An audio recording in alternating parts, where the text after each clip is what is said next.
IAS संतोष वर्मा का एक और वीडियो वायरल हो रहा है। संतोष वर्मा का एक और बयान चर्चा में बना हुआ है। अपने आप को एक बार फिर संतोष वर्मा माई का लाल बताते हुए नजर आए हैं। 2016 में हम माई के लाल बन गए थे, आज हमें तोड़ा जा रहा है, ये संतोष वर्मा कह रहे हैं। यानी संगठन के नेताओं को, लोगों को उकसाते हुए नजर आ रहे हैं, अपने आप को कमजोर बता रहे हैं। अब अपने अजाक्स संगठन पर भी सवाल खड़े किए हैं और ये कह रहे हैं कि जो लोग नौकरी कर रहे हैं वो अगर किसी कारण से संगठन का साथ नहीं दे रहे हैं तो जब वो रिटायर होकर संगठन में राजनीति करने आए तो उन्हें भी देखना होगा। तो अजाक्स के बड़े लोगों के ऊपर निशाना साधते हुए आईएएस संतोष वर्मा नजर आए हैं। लोगों ने बहाने बनाए, काम नहीं किया, ये संतोष वर्मा कह रहे हैं। हम 2016 में जो हमने ताकत दिखाई थी और उस ताकत के बाद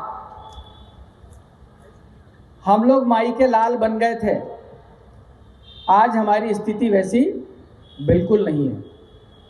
हमें हर तरफ से तोड़ने का प्रयास किया जा रहा है। जब अजाक्स में बड़े बड़े लोगों से बातचीत की गई, उनको कहा गया कि भाई आप कुछ जिम्मेदारी संभालिए, तो हर आदमी अपरिहार्य कारणों और व्यक्तिगत कारणों से अलग हो गया। लेकिन यही जब रिटायरमेंट के बाद जब आपके सामने राजनीति में उतरेंगे तब आपके व्यक्तिगत कारण उनके सार्वजनिक जीवन में रोड़ा बनना चाहिए।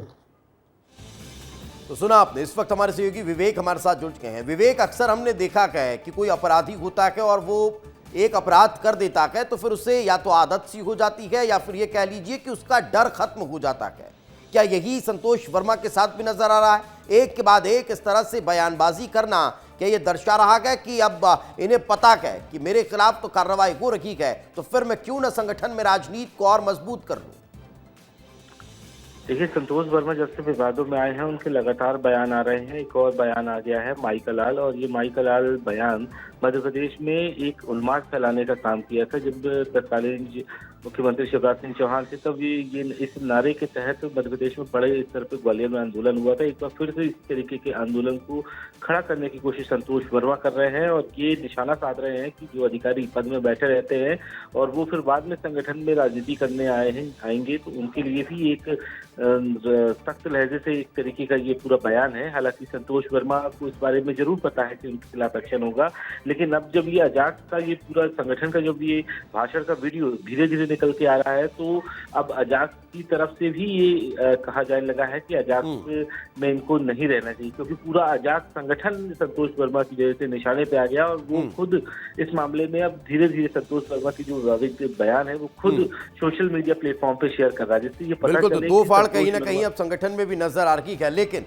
एक और बहुत बहुत शुक्रिया विवेक इस साथ तमाम जानकारी के लिए। लेकिन ऐसा नहीं है कि एकमात्र संतोष वर्मा की हो, एक और ऐसा ही बयान आईएएस मीनाक्षी सिंह का सामने आया है। ये भी अजाक्स की साधारण सभा में पहुंची थी और इनका वीडियो वायरल हो रहा है। वीडियो में ये बोली गए, जाति बताओ, बच्चों को बताना होगा कि हम आदिवासी हैं। जातिगत पहचान और जातिवादी होना आज के समय की मांग है, ये आईएएस अधिकारी कह रही हैं। सवर्ण समाज पर हमला करते हुए कहा गया कि जातिवादी मानसिकता सवर्ण समाज की है। आईएएस संतोष वर्मा के बाद अब आईएएस मीनाक्षी का भी बयान जो है वो वीडियो वायरल हो रहा है। और इतना कि नहीं, क्या कह रही हैं कि जब मैं जहां पोस्टिंग होती है तो वहां के आदिवासियों को खोजती हूं, उन्हें ढूंढती हूं ताकि वो हमसे मिले और हम आदिवासियों की मदद कर पाए। हमारे बच्चों को बताना पड़ेगा कि हम आदिवासी हैं, हम एसटी समुदाय, हमारी जाति क्या है। जातिगत पहचान और जातिवादी होना आज के समाज की, आज के समय की सबसे बड़ी मांग है। हमको आप देखते होंगे सवर्ण समाज को सरनेम देख देख करके लोग उनका पक्षपात करते हैं। ये जातिवाद, ये जातिवादी मानसिकता हमारे लिए जरूरी है। हम लोग अपने लोगों को ढूंढें और अपने लोगों को मदद करें। मेरी जहां भी पोस्टिंग होती है, हमारे लोग, मैंने देखा है कि मेरे आदिवासी भाई बंधु जो भी होते हैं संकोच करते हैं, मिलने में संकोच करते हैं। एक के बाद एक अब इस तरह के बयान मध्य प्रदेश में आईएएस अधिकारियों के निकलकर सामने आ रहे हैं।